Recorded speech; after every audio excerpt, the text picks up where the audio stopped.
Ассалаумалейкум, Зейін оқырмандар клубының YouTube арнасының көрермендері. Бүгін бізде Зейін толк келесі шығарылым. Бүгін бізде қонақта Ернат Рахметолла ағамыз. Ернат Рахметолла ағамызды таныстыра өтсек, ағылшын тілінің маманы, алдарыңызда тұрған ағылшынша тіл сындыру кітабының авторы, веломарафоншы. Осы веломарафондан Қазақстан Республикасында, Ераға 3 дүркін рекордшысы, журналист, блогер. Ераға бүгін біздің осы Зейін толк шығарылымына сұхбат беруіңізге, келгеніңізге алғыс білдіреміз. Енді Ераға біз сізді осы тек қана веломарафоншы, тек қана осы ағылшын тілінің маманы ретінде емес, сонымен қатар Абайдың толық адам ілімінің насихаттаушысы ретінде білеміз. Осының алдында толық адам һәм 4 даму деген жобаны бастап, соны көпшілікке насихат етіп жүрген тұлғалардың бірісіз. Енді Ераға осы алғаш сұрағымыз, толық адам жолы деген идеяны, сондай бір бағытта насихаттап жүрсіз. Жалпы осы толық адам жолы деген қандай жол? Махамбет бауырым, және біздің осы YouTube сұхбат тамашалап отырған көрермендер, бәріңізге сәлем. Осы сұхбатқа шақырғаныңызға рахмет. Зейін оқырмандар клубы осы мұсылмандар діни басқармасы жанынан ашылған 6-шы жылға аяқ басты ғой деймін. 6-шы жылға аяқ басты. Осы рухани дамуды, руханиятты, кітап оқу мәдениетін, сосын жастар арасындағы бір рухани интеллектуалды байланысты нығайтып жатқан клуб деп білем. Толық адам жолы деген, бұл енді Абайдың қара сөзінен басталады ғой. Абайдың қара сөзінде сол бірақ жерінде Әуезовше 38-ші қара сөз, ал түпнұсқада Таси кітабында Алла тағаланың жолы деген жол ниһаятсыз жол, ниһаятсыз деген түпсіз, шексіз жол. Ол жолдың ниһаятына, Алла тағаланың ниһаятына ешкімнің ой жетпейді дейді. Яғни ол түпсіз, шексіз, шектеусіз. Және осы жолға кім жол аяқ басты, сол толық адам, таза мұсылман делінеді деген сөзінен бастап алады. Бұл енді толық адам деген адамдығы толық. Абай айтады, малда да бар жан мен тән, ақыл сезім болмаса, тіршіліктің несі сән, тереңге бет қоймаса деп. Сол адамның басқа жандылардан, басқа тіршілік иелерінен басты айырмашылығы сол ақыл мен сезімнің болуы дейді. Яғни адамның адамдығы ең бірінші сол өмірге адам болып келуі ғой. Бұл енді оның жаратылысы, табиғаты. Енді атыңды адам қойған соң қайтып адам болайын деп сол Хакім Абай айтқандай, адам болып өмірге келгеннен кейін сол нұрлы ақылды, жылы жүректі, ыстық қайратты пайдаланып, сол адамдықтың атына сай өмір сүру. Толық адамның жолы деген өзінің адамдығын, өзінің адамдық болмысын толық таныған, және сол танымына қарай толық даму жолына түскен адам. Яғни толық даму жолы деген қалай? Өмірдің барлық салаларында мәнді ғұмыр кешуді өзіне мұрат тұтқан адам. Енді өмірдің салалары деген ең бірінші адамның өзінің жаратылысы, өзінің рухани дамуы, интеллектуал дамуы, физикалық дамуы, сосын материалдық қаржылық дамуы. Осы 4 даму 4 құбыласы деп есептеледі, 4 тұғыр. 4-еу түгел болса төбедегі келеді деген, өзінің жаратылысын, өзінің табиғатын толық түсінген, таныған адам, өзінің толық дамытуға міндетті деп мәжбүрлі қадам деп айтуға келмес, ол жерде адамның махаббаты ашылады. Яғни адамның махаббаты ашылады. Оның адамның махаббаты бірінші сол өзінің жаратылысына деген махаббаты. Және өзінің осындай көркем түрде, осындай барлық сипаттармен кемел түрде жаратқан жаратушысына деген оның толық махаббаты. Яғни өзінің толыққанды махаббатпен жаралғанына көзі жеткен адам ол толыққанды өмір сүруге тырысады. Енді бұл жерде нақты математикалық өлшемдер ғой. Толыққанды өмір сүру деген ол бізден күнделікті өмірді алсақ, ол енді 24 сағаттан тұрады. 24 сағат бойы толыққанды, сапалы, пайдалы өмір сүруге ұмтылу. Ал ол толыққанды, сапалы өмір сүріп жатқандығын ол қалай біледі? Оның критерийі, оның бір критерийі, оның ғылым, яғни ғылым жолын. Яғни енді бұл адам, осы біздің кезге дейін көптеген ғылымдар негізделді ғой. Көптеген ғылымдар бүкіл салалар, танымдар бойынша тұжырымдарды нақтылады. Яғни адам неше сағат ұйықтау керек? 24 сағаттың ішінде енді ғылым бойынша ол 7 сағаттан кем ұйықтамау керек, және 8 сағаттан артық ұйықтамау керек дейді. Бұл енді 7-8 сағат ұйықтау керек деген сияқты. Мысалы, сосын күнделікті 3-4 мезгіл тамақ ішу керек, қоректену керек. Ол тамағы дұрыс тамақ болу керек, нәрлі, құнарлы тамақ болу керек. Адамның ішкі ағзасына, оның өңешінен бір пайдасыз, арам ас өтпеу керек. Өйткені біз, андай Сократтың сөзі бар дейді, біз не жеймін, мен солмын дейді. Не ішіп жейсің, сен сол боласың. Өйткені адам деген ол бір жағынан биологиялық болмыс, биологиялық жаратылыс, ол және химиялық іс-әрекеттерден тұрады. Яғни бізген ішкеніміз, жегеніміз біздің өңешіміз арқылы өтіп, ішімізге түскеннен кейін ол асқазанға түскен ол қорытылып, ол қан арқылы тарайды. Қан арқылы минералдар, түрлі дәрумендер, сосын ақуыз деп айтады, мысалы, биология, сосын түрлі майлар, мысалы. Оттегінің өзі қан арқылы таралады. Осы таралған нәрсе адамның миына барған кезде оның көңіл күйін құрайды. Оның жүрегіне барса, оның адамгершілік қалпын құрайды. Бұлшық еттеріне барса, оның жаңа физикалық күшін құрайды. Осы тек қана ішіп жеудің өзін ғана алсақ, ол адамдықты құрайды. Сол адамды құрайды. Сондықтан енді бұл жерде толық деген нәрсені кең түрде, терең түрде алуға болады. Немесе детальды, кәдімгі тәптіштеп алуға болады. Мысалы, жаңа тамақтану байланысты, ұйқысына байланысты, көңіл күйіне байланысты. Сосын адам енді сырт дүниені 5 сезім мүшесі арқылы таниды ғой. Бұл 5 сезім мүшесі бұл физикалық таным. Сипап, сезіп, бұл абайда захир әлем деп айтады. Ана зайырлы деген бар ғой, зайырлы. Ол көзге көрінетін нәрсе. Ал батини деген әлем, ол абайда айтады, батини ол көзге көрінбейтін. Ал көзге көрінбейтін әлемді тану, ол адамның көкірек көзі арқылы, жүрегі, түйсігі арқылы танылады. Енді адамның басында, миында бар ақпарат, оның ішкі және сыртқы танымын құрайды. Енді толық адам жолы деген өзін өзі толық таныған, және өзін өзі барлық сол өзінің бойындағы бар мүмкіндігін толық пайдаланып, толық даму жолында жүрген адамды толық адамның жолында жүрген адам деп айтуға болады деп ойлаймын. Ераға көп рахмет. Енді бана осының алдында оқырмандармен жолыққан кезде толық адам жолы ол құндылықтардан құралады деп айтып өттіңіз. Сол бір сөзіңіз маған өзіме қатты әсер етті. Жалпы енді осы өміріңізде қандай дүниелерді басты құндылыққа аласыз? Осы толық адам жолында сіздің өмірлік кредо деп айттыңыз. Қандай құндылықтарды негізге аласыз? Иә, өте жақсы сұрақ, өте бірінші кезекте тәптіштелу керек сұрақ, осы толық адам тұжырымы туралы айтқанда.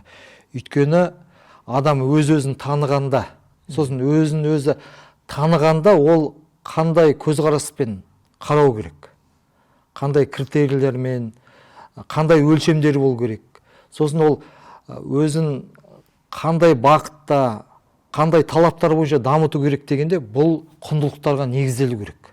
Құндылықтарға. Жалпы адамзаттың деңгейінде, адамзаттық деңгейде ол құндылықтар маңызды. Мысалы, мынау адамның өзін өзі тануы, өзінің жаратылысын тануы, әсіресе мынау адамды ерекшелеп тұратын миын зерттеуде, когнитивті танымдық қызметтерді танып білуде, анықтауда осы құндылықтар негізгі болып есептелінеді. Құндылық дегеніміз бұл сіздің тегіңіз, кім екендігіңіз, қайдан келдіңіз сіз, кім екендігіңіз, сосын сіздің қаныңыз, сіздің ұлтыңыз, сосын сіздің жеріңіз, еліңіз. Сіз жер дегенде үлкен туған ел, отан мысалы. Одан кейін сіздің кіші отаныңыз, сіз өзіңіздің туған босағаңыз. Одан кейін сіздің атаңыз, руларыңыз, одан өзін өзі таным қазақта күшті дамыған, күшті жолға қойылған. Біздің аталарымыз өзін өзі тану, тегін тануда өте сондай байды. Өйткені бізде бұның байлығын тілден білге болады. Мысалы, ағылшындарда brother in law, mother in law деп айта береді ғой, in law деп. Law деген заң ғой енді. Заң бойынша ағасы, заң бойынша әпкесі деген сияқты. Ал бізде оның бәріне өзінің туыстық атаулары бар. Біздің қазақ тілі туыстық атауға бай. Яғни біз тегімізге мән беретін халықпыз. Біз тексіз халық емес, біз текті халықпыз. Сосын тегімізді анықтау, бұл біздің қайдан келгендігіміз, атамыз кім болды, әжеміз кім болды, менің өз жұртым кім, нағашы жұртым кім. Және өзі бір отбасының баласы 5 саусақтай емес қой, 5 саусақ сияқты әртүрлі болады мысалы. Әртүрлі болады. Алада болады, құлада болады. Соның ішінде адам өзін өзі дамытқысы, өзін танығысы келген адам, ол өзінің тегіндегі артықшылықты да, кемшілікті де білуге тиіс. Артықшылық дегенге, мысалы, оның тегінде бір бай адам болды ма? Жомарт, бай, еңбекқор, ғылымға құмар, руханиятқа бай, би, оқымысты деген сияқты. Оның тегінде әлде бір жалқау, бар ғой енді бір маскүнем деген сияқты. Сондай болды ма? Ол соның бәрін әділетті тұрғыда сараптау керек та. Сосын, менің аталарымда, менің әкелерімде, маған дейінгі аға буында біздің тегімізде осындай артықшылықтар бар екен, осындай кемшіліктер бар екен. Тек қана артықшылығын ғана біліп, соны ғана жіпке тізу маңызды емес, кемшіліктерді де біле білу керек. Өйткені қазіргі ұрпақ оның алдындағы ата, әке, ағаларынан бір сабақ алу керек. Сонда ол өзін жақсы танып, өзін жақсы түзей алады. Өзін түзеу керек те ол. Сол кезде ол тайға таңба басқандай осы жақсы жағын, жаман жағын, теріс жағын, оң жағын айқындай білсе егер, сондай бір анализ жасай алса, онда ол өзінің ұрпағына жақсы бағыт бағдар бере алады. Ал егер мұндай таным, мұндай анализ жасалмаса, ол ұрпақ жалғастығы бей-берекет кете береді. Ал егер ондай анализ жасалмаған, бей-берекет кете берсе, онда ол текке, ол ұрпаққа басқалардың ықпалы зор болады. Білім жағынан, түрлі әдеттер жағынан, түрлі мәдениет жағынан, құндылықтар жағынан басқалардың ықпалында кетеді. Сондықтан бұл өзін өзі тану деген, ол құндылықтар тануда тегін тану маңызды.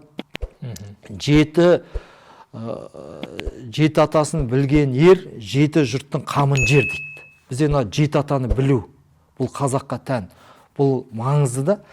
Сосын өзінің тегін, өзінің ата тегін білген, ол енді ата жұртын біледі.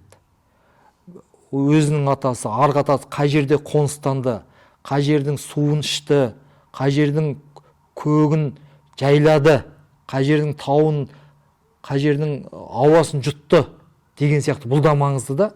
Осындай кіші құндылықтар үлкен елдік, ұлттық құндылықты құрайды да. Бұның бәрі құндылық деген нәрсе енді атында тұр ғой, ол құнды нәрсе.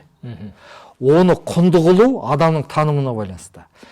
Бұл жерде сосын адамның дүние қалай жаралды, келдім қайдан, қайтсем пайдан, өлгеннен соң не болам деген шәкәрімнің сұрағы бар ғой, 3 сұрағы. Осы да маңызды да. Осы енді Абайда тұр. Атымды адам қойған соң қайтып надан болайын дейді. Надан деген ол сауатсыз деген сөз емес. Надан деген сөз ол сауатсыз, безграмотный деген сөзден де өте терең. Надан деген өзін өзі танымаған, өзінің Құдайын танымаған, өзінің жаратылысын және мына жаратылыстың сырын танымаған адамды надан деп айтады қазақ. Надан деген өзінің тегін білмейтін, өзінің жерін, өзінің тілін білмейтін адам. Надан деген осы. Абай айтып тұрған сол да. Ол адам ретінде не үшін жаралды? Және ол нақты кең ауқымды адам түрінде жаралғандығынан білгеннен басқа ол бүйтіп тар ауқымда ол кімнен жаралды?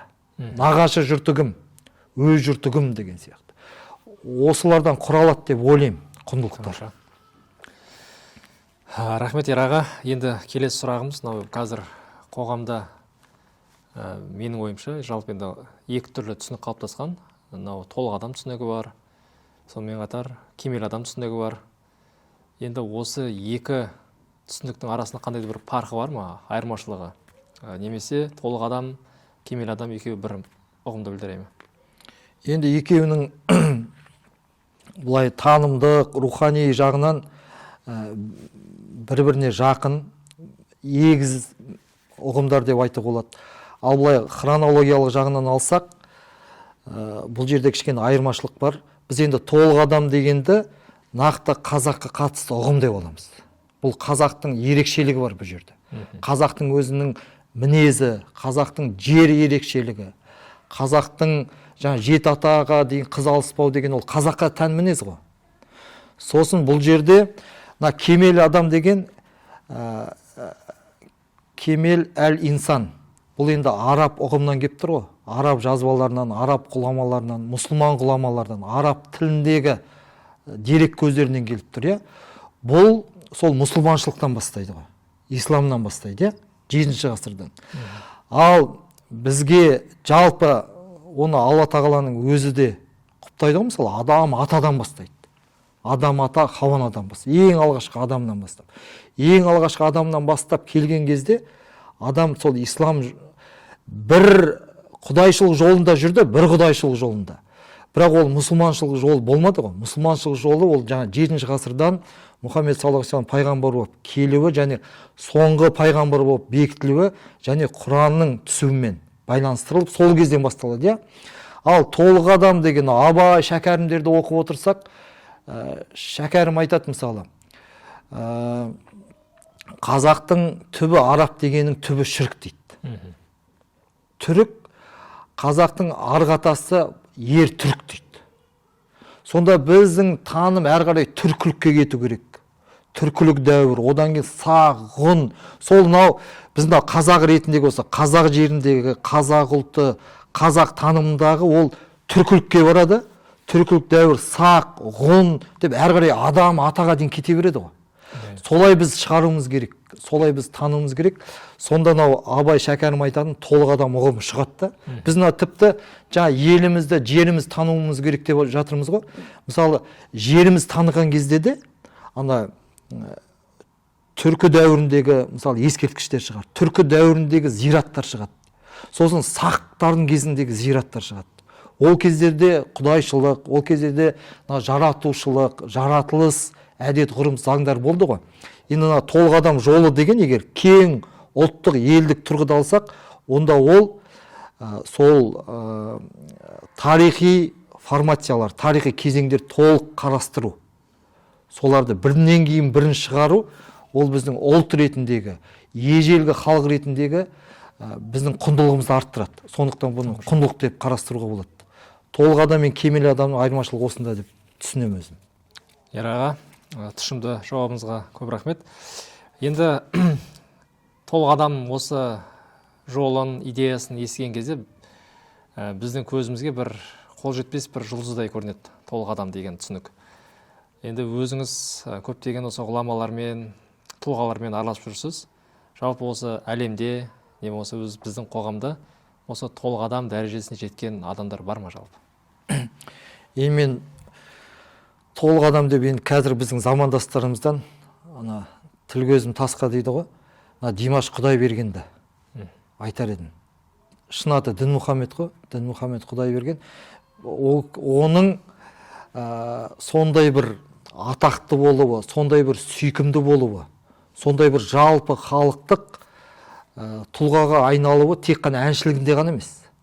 Оның тәрбиесінде, оның бір тектілігінде, оның бір көркем мінезінде, оның құндылықтарға деген көзқарасында. Және оны осы атақты әнші бола тұра, атаққа көмілген, қаржылық жағдайы жоғары адам ретінде құндылықтарды көрсете білуінде. Өзі Димаш Құдайберген арқылы қазақылық, мұсылманшылық құндылықтарды, адамзаттық құндылықтарды көрсете білуінде қарап, мен енді осы толық адам деп айтсам қателеспеймін деп ойлаймын.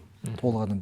Одан кейін күнделікті өмірімізді қарап отырсақ, күнделікті өмірде де жаңа Димаштай атақты болмаса да, ақшалы болмаса да, бір қатты өнерлі болмаса да, күнделікті өмірден көруге болады. Мысалы, мен тұратын үйімнің алдында бір аула тазалайтын кісі бар. Қазір қыстың кезінде ұйықтап жатсаңыз, түн болсын, таңертең ерте болсын, тарсылдатып жатады. Сонда да мұздарды ойып, адамдардың аяғы таймасын. Кішкентай балалар бар, әйел адамдар бар, қария адамдар бар. Бізде Астанада білесіздер ғой, мұз қатып қалады ғой. Соларды ойып тазалап жатады да. Сол кісіні қарасам, ана толық адам сипаттарын көруге болады да. Енді бұл жерде мен де Димаш туралы айттым ғой. Ал енді жалпылама айтсақ, толық адамның қасиеттері, толық адамның сипаттары әр адамның бойынан көрінуі мүмкін. Мысалы, бір адам мейірімді болуы мүмкін, иә? Ол толық адамның сипаты.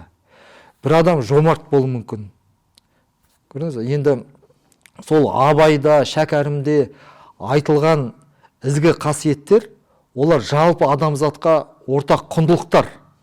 Және оларды әр адамның бойынан көруге болады деп ойлаймын. Сосын толық адам деген ол бір міне қазір үзілмейтін нәрсе емес ол, толық адам деген. Ол кейде адам ол сәттермен болады да толық адам. Бір сәттерде адам толық адам болуы мүмкін, бір сәттерде. Бірақ қателесіп, пендешілікке бой алдырып, бір жарым адамдыққа, адамгершілікке қарсы бір қасиеттер бойында болуы мүмкін. Оны түзеп, оны мойындап, тәубесіне келіп түзетіп, жаңа толық адамдық сипатқа ие болып, соған ұмтылуға болады деп ойлаймын да. Сондықтан ол толық адам деген ол процесс. Ол адам өлгенше өтетін нәрсе де. Сондықтан Абайдың өз үндеуі бойынша біз толық адам болуға ұқсап бағуымыз керек. Ұқсап бағуымыз керек. Біз тырысуымыз керек соған. Біз соған талаптануымыз керек деген ұғымдар ғой. Тамаша. Енді сіздің сөзіңізге сүйенсек, Ераға, толық адам бұл қандай да бір адамгершілік қасиеттердің бір тоғысқан жиынтығы ғой, мысалы мейірімділік дедіңіз, адамгершілік, қамқорлық. Ол тек қана бір қандай да бір материалдық немесе ондай жағдайға байланысты дүние емес қой толық адам сипаты. Иә, енді біз руханият туралы, осындай асқақ адами құндылықтар туралы айтқан кезде адамның өзінің табиғаты бар ғой. Өзінің ақша табу, қаржылық қажеттіліктер бар. Соны енді естен шығармауымыз керек деп ойлаймын. Оны Абай атамыз сенімді дәулет деп айтады. Шәкәрім Құдайбердіұлында кетпес дәулет деген бар. Дәулет ұғымы.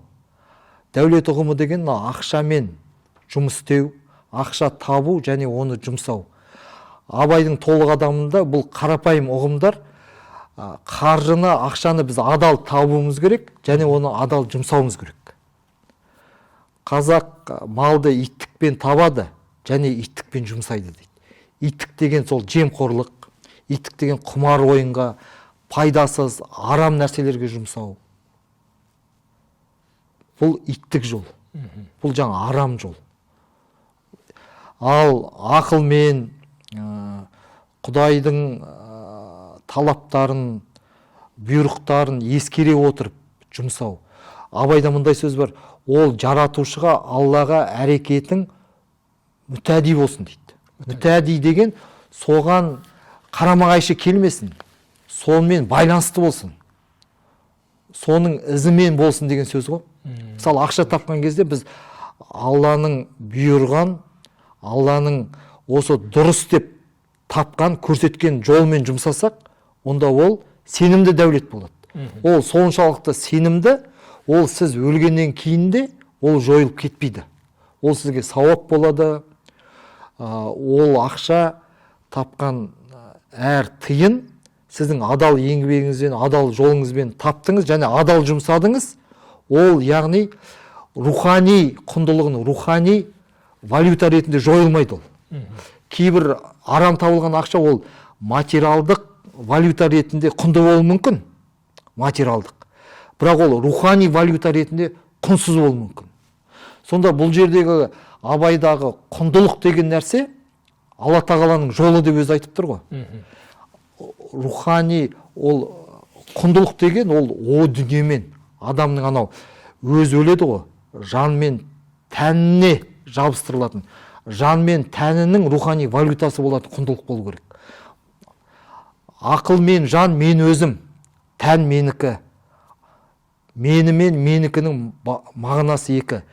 Мен өлмекке тағдыр жоқ әуелі бастан, менікі өлсе өлсін оған бекі деп Абай айтып тұр. Сонда ақыл мен жан мен өзім дейді. Яғни ақылға салса, сау ақылға салса, ол тапқан ақшаңыз, ол рухани валютаға айналады да, ана менікі тән жерленіп, топыраққа айналып, іріп шіріп кетеді ғой. Ал жан деген өлмейді ол. Мен мәңгілікке өлмейді деп Абай өзі айтып тұр ғой. Мәңгілікке өлмейтін жанның рухани валютасы құндылықтар.